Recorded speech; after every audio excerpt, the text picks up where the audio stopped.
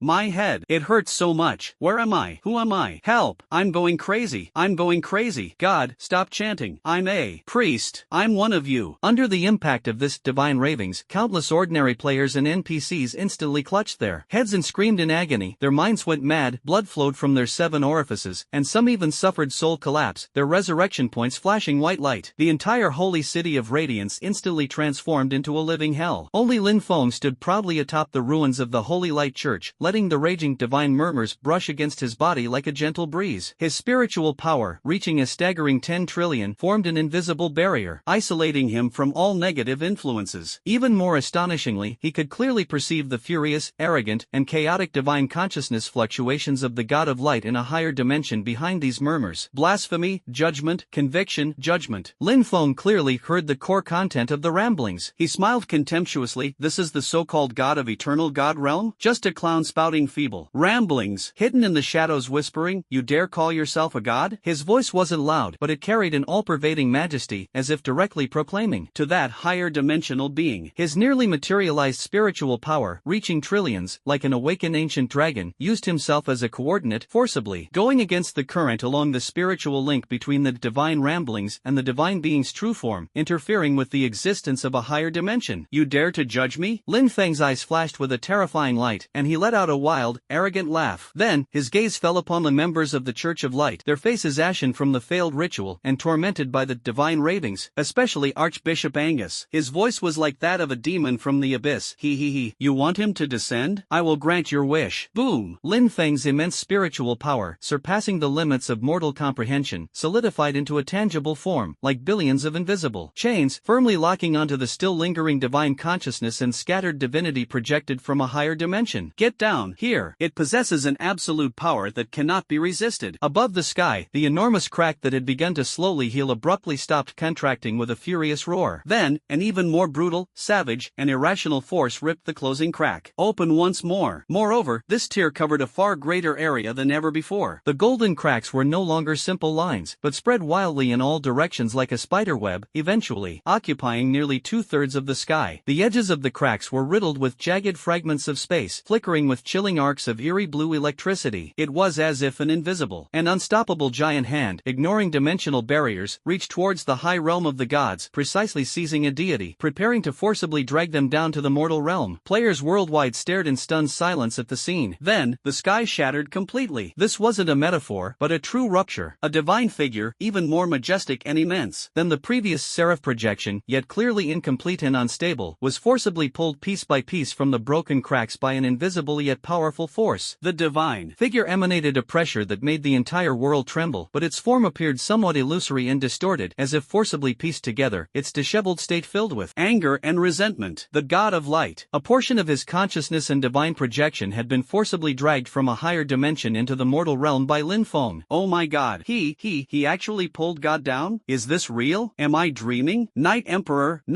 did it. He really brought down the gods. My mom asked me why I was kneeling while watching the livestream. We are witnessing the birth of a myth. You're the one. What kind of profession is he going to switch to? His mission is to fight a god? Players worldwide went absolutely wild. A deluge of comments flooded every livestream room. Shock, petrification, stunned silence, frenzy, disbelief. Simultaneously, the entire plane of Eternal Realm trembled violently. The endless sea surged with colossal waves. Spatial rifts on the chaotic coast expanded wildly. The continental plates groaned under the immense strain. The scene was terrifying, breathtaking, and utterly devastating. The members of the Holy See, whether they were the Adventists who had previously prayed devoutly for the descent of God or the Salvationists who harbored other ideas about the deity, all wore the same expression at this moment, dumbfounded. Their faith had suffered an unprecedented blow. How could they have imagined that the descent of God ritual, which had been painstakingly initiated with the sacrifice of countless believers, would end in such a way? The great God of light had been forcibly dragged down from his divine realm by a mortal in such a brutal, disrespectful, and even humiliating manner. Lin Feng was bathed in chaotic and violent holy light and divine power, his black hair wildly dancing, his eyes cold and indifferent. He raised his revolver, the dark muzzle pointed directly at the unseen being. You are guilty. Simple. Domineering. Cold. These three words seemed to contain some kind of power that transcended the laws of nature, instantly igniting everyone's perception. It was as if billions of nuclear bombs exploded simultaneously in the minds of players worldwide. What did I hear? The Night King said to the gods. You are guilty? He's gone mad. Utterly mad. He's really going to kill a god. Mom, come quick, see the God of Light. No, come quick,